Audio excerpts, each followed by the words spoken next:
Welcome back to the Cal Park Bros podcast.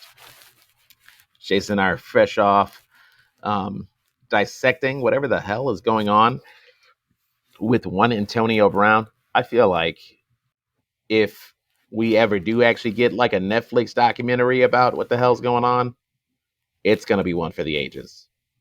The rise and fall of Antonio Brown. Mm. Yep. Might almost rival the Netflix doc for The Malice in the Palace. Never seen it. But you wouldn't know nothing about that, would you? Not the documentary. I don't need to relive it. I'm good. You say I don't need to relive it like your ass was at Palace of Almond Hills. As a fan, I was there on my couch.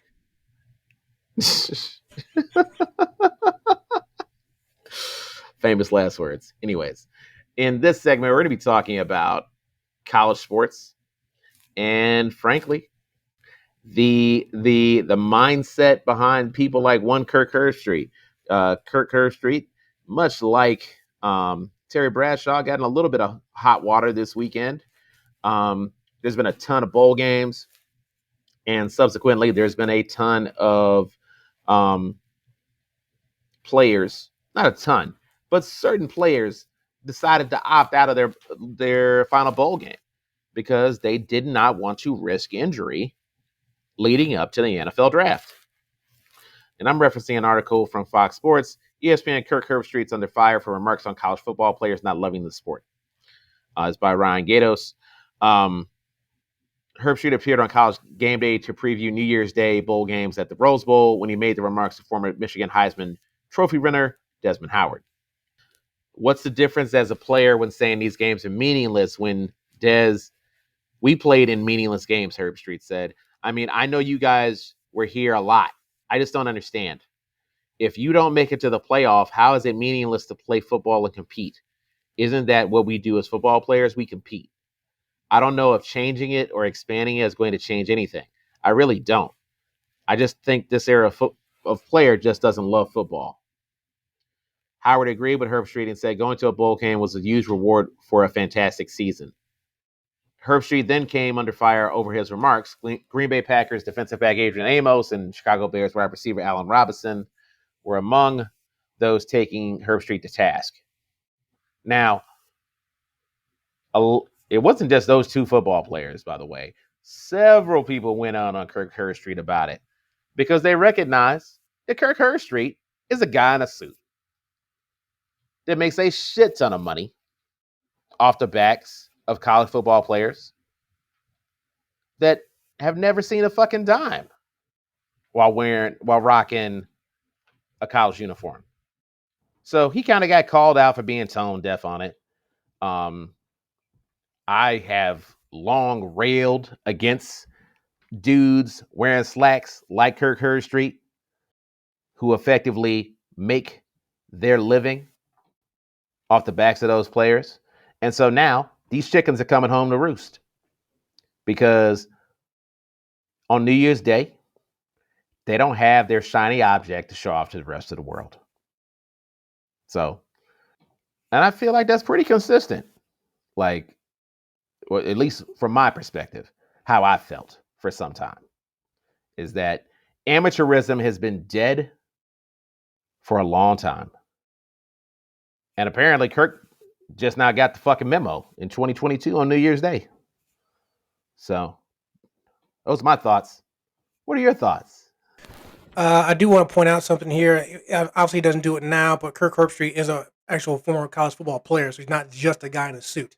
He is now. He is now. Oh, okay, I'm just saying he is now. But what I'm saying, as he mentioned in in the statements, he actually did play football. So it's not like he just a guy who's just a commentator who's never played football at all. Okay, so there is a little bit of a difference, which could be good or bad based on what he said.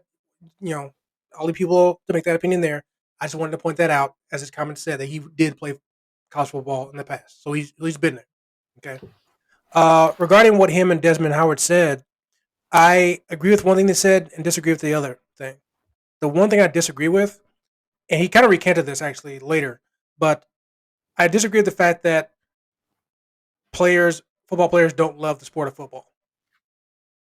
Now he clarified this by saying that he's not. He didn't say that to say that none of them do. He was referring to the players that skip out on bowl games. But I still disagree with that statement because obviously they have to love it enough to a certain degree for most kids to play it from the time they were youth, or even just to get to the college level in the first place. And then even want to continue to do it in the NFL, even to that point, they still have to love it to a certain degree to still want to do it for that long. Yes, they're sitting out of the bowl games because of trying to chase the money that's leading to the NFL. But again, if these players have been playing this sport since they were a kid, they probably had the ultimate goal to actually make it to the NFL. So if they start playing football, say when you're 5 years old, and now you're 21, that's 16 years of playing football with that same goal in mind. And now you're pretty much only one step away from making that happen. Yeah, no, I disagree with the fact that they don't love the sport. I think they love it enough that they want to play that sport that they love for a living to make money from it. Okay. Now, the one thing I do agree with them on is the fact that the non-college football playoff bowl games are meaningless. I agree with that completely.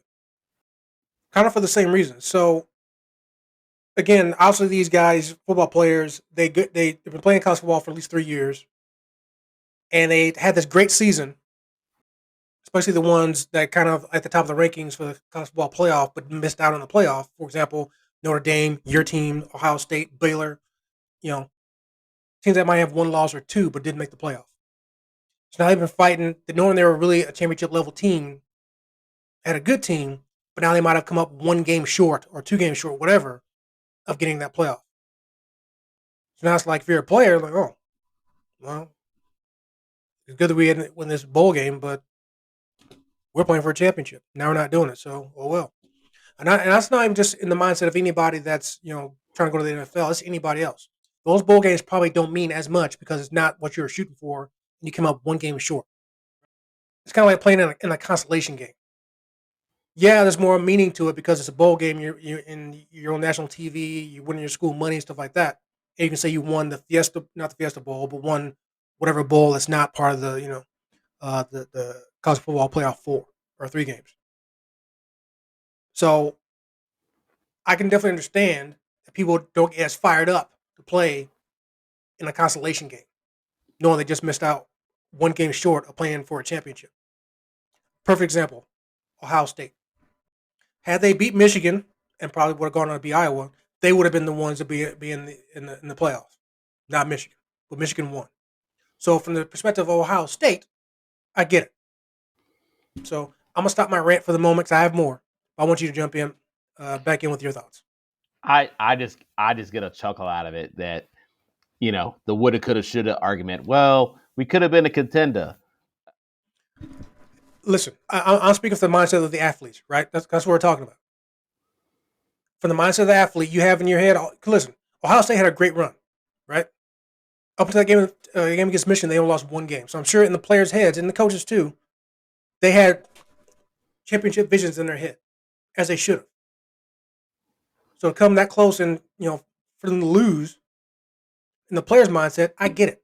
Now I never played football, but I played other sports, so I get it as a view, and that's all I'm talking about. I mean, you can throw out the whole coulda, woulda, shoulda thing out there, but that's what we're talking about. The mindset of the players, they're going to be thinking, we could have been this, we could have done that, because they could have. They just didn't. And that's where the meaningless games come into play with the playoff. Go ahead, sir.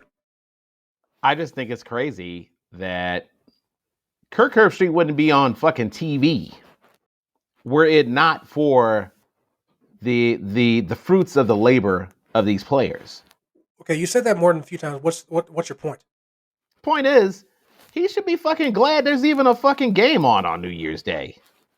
Who says he's not? He's not acting like it. Because they made one comment that many people agree with. Instead of fixating on the guys that aren't playing, fixate on the guys that are playing. Listen, that's my point. So I didn't see the live, and I tried to find a clip of how he even got on that rant. I couldn't find it. So I don't even know what started. Somebody could have asked him the question about that specifically. I don't know. So I don't want to throw out there that he's fixated on it because somebody could have asked him a question specifically about that. And he answered the question. So I think that's a cop out. Is it a cop out? Because okay, do you know how he even got on that topic? Listen.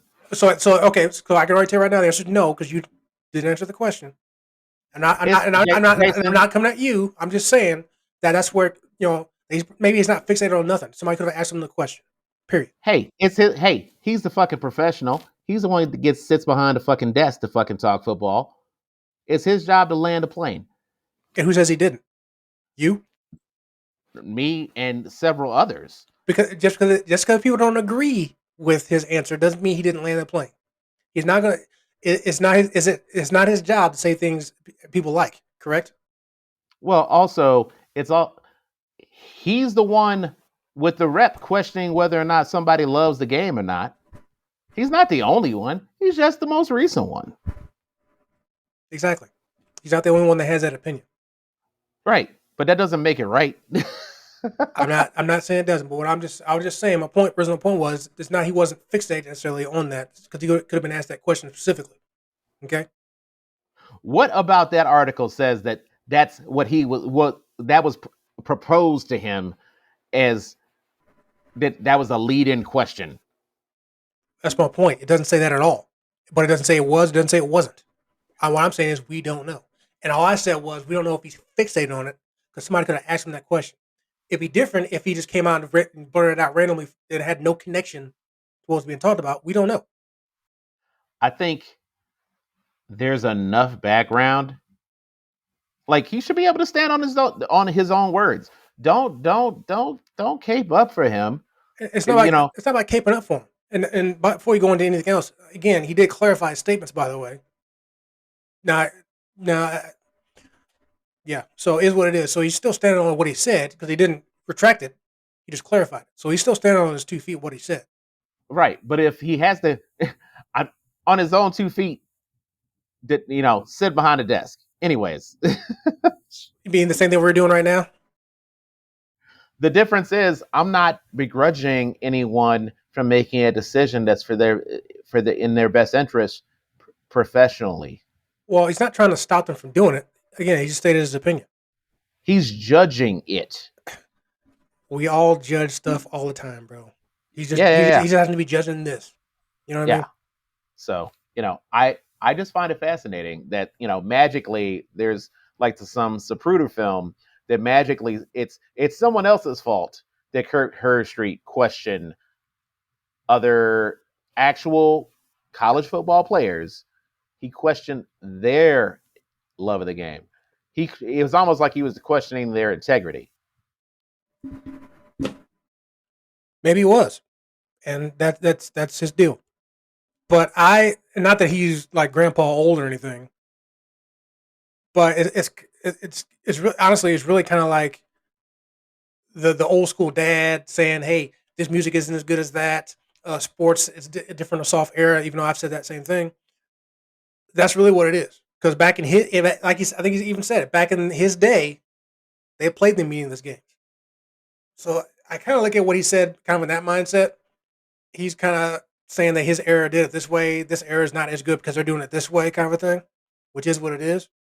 Obviously, people are going to take offense to what he said, which, like we already say, people are going to do that no matter what you say, and that's just how it is. I mean, as a former NCAA employee, we got all the time, either phone, email, what have you, public opinion about telling us what athletes should or shouldn't be allowed to do. So it's only fair to say that these commentators are going to have their opinions about that too. And there's going to be some of them that agree with the public when it comes to what, again, athletes should or shouldn't be allowed to do. So I'm not saying absolve him of what he said, like it's okay. I'm just not surprised that he said it, and it is what it is. Just like people can make their comments about what he said, is what it is. Okay, this is a great quote, and I'm going to pull this. This is from that Fox News article by handle Jason Gay. ESPN helped create the playoff that diminished its own bowls and simultaneously turns the NFL Combine and Draft into a critical career-making spectacle. And so he says about Herbstreit's comments, not only is this a retrograde take, it's an all-time hot dog suit. We're all trying to find who did this take.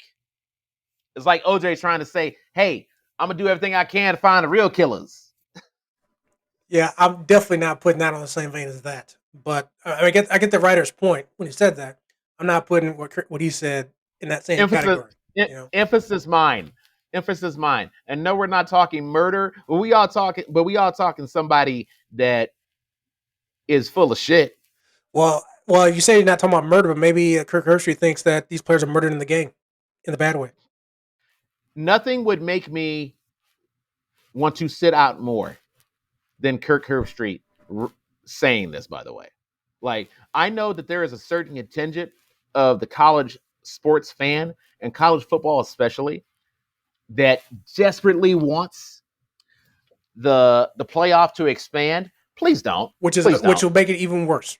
So because here's the thing with that, because obviously I just mentioned like the Ohio State's, Notre Dame's, they're like that one game away from getting in the playoff. So now, Which really means you're just one game away from getting your fucking brain stomped out by SEC Team 1 and SEC Team 2. no comment on that. But so okay, but even okay, so fair enough. So you expand the playoffs, which is a slippery slope, by the way.